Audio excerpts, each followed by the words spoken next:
Hello everybody and welcome to Storming Coasters. Today I'll be reviewing Magnum XL-200, an aerodynamics hyper roller coaster located at Cedar Point.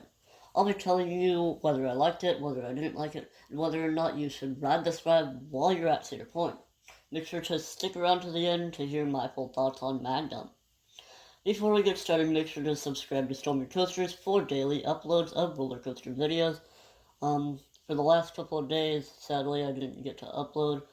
Mainly because one of the days I had a massive headache, and that the day after that, yesterday,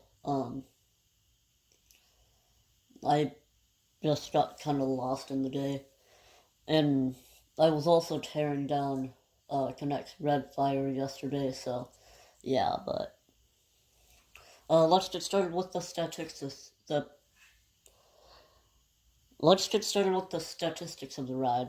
Magnum XL-200 opened on May 6th of 1989, so that makes it the first ever hyper roller coaster. The ride has a height of 205 feet, but when it first opened it was actually marked as 201 feet because they didn't count the footers at first. The ride speeds 72 miles per hour, has a track length of just shy of a mile at 5,106 feet.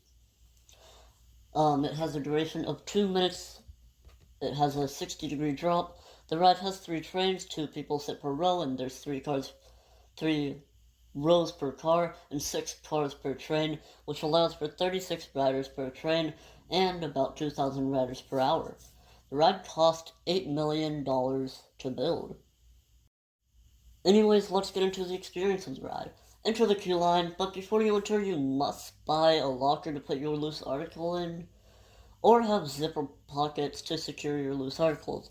But once you have your plan, enter the queue line. The queue line is normally very short, and I mean very short, like 15 minutes or less. So once you get up to the station, if the ride isn't too busy, you'll get to pick your own row. If the ride is a bit busy, you are assigned to the row, but my favorite car was definitely row 2, car 1, as it gives the best airtime while not being unbearably rough. But once you board the train, you will buckle your seatbelt and pull down on your ratchet restraint lap bars, which, let me tell you, they come down very fast and will staple you very easily. But once the ride operators come around to check your restraints, you will dispatch from the ride. Ride through just a little bit of straight track before dipping down a small little bit and turning almost 90 degrees to the right. Start setting up your lift hill. It will take a long time to get to the top, but while we're going up there, let me tell you about the person who filmed the POV. East Coasters, they filmed the POV. Make sure to go subscribe to them. I'll leave a link in the comments.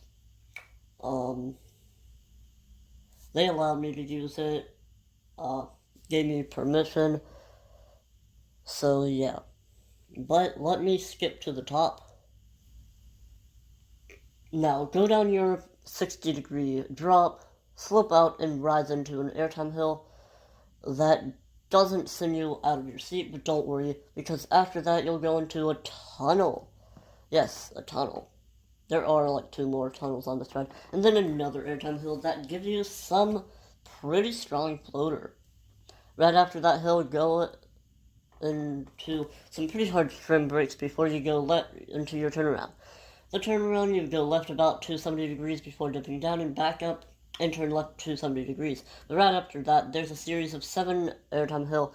The third one, you will turn right again a bit, and then you'll slide into the bricks. And I forget to mention that the first hill and the last of those hills include a small portion of tunnel.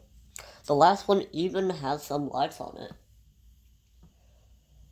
But yeah, that was a very fast explanation, but that's the Magnum experience. The ride can be really rough in some rows, but the airtime is crazy, especially if you're riding in the front car. The operators also send the trains out very quickly, so they definitely keep that line moving the whole time.